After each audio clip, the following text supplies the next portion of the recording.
আলাইকুম ভিউয়ার, সবাই কেমন আছেন? এই হলো যে বিলেম্বু। আমার বোনের ছেলে ব্রাহ্মণবাড়িয়া থেকে অনেক কিছু নিয়ে এসেছে, তারই মাঝে আমার খুব পছন্দের একটি খাবার বিলেম্বু।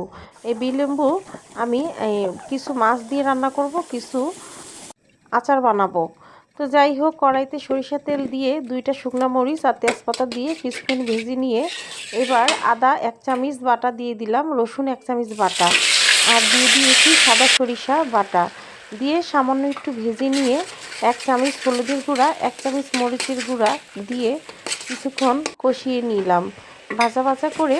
তারপর দিয়ে দিলাম কেটে রাখা বিলেম্বুগুলো আমি ধুয়ে গোল গোল করে কেটে নিয়েছি।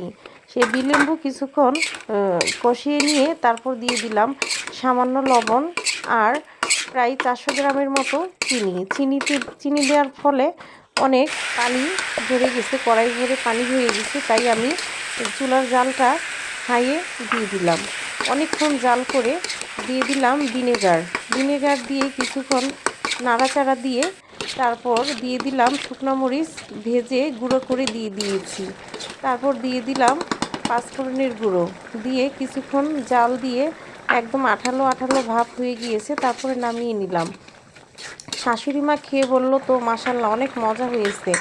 এরা খুলনার মানুষ, কখনো এই বিলম্বু দেখেও নেই আর আচারও খায়নি। আমার কাছ থেকে এই আচার খেয়ে শাশুড়ি মা, ননদ সবাই খেয়ে তো বললো মাশাল্লাহ অনেক মজা হয়েছে। আপনারা কে কে বিলম্বুর আচার খেতে পছন্দ করেন অবশ্যই আমাকে কমেন্ট করে জানাবেন। আমার শাশুড়ি মায়ের বাপের বাড়িতে এই বিলম্বু গাছ নেই, কিন্তু আমাদের ওইখান থেকে এনে সবাই খুব মজা করেই খেলাম। তো আপনাদেরকে কার কেমন লাগলো অবশ্যই আমাকে কমেন্ট করে জানাবেন। আল্লাহ হাফেজ।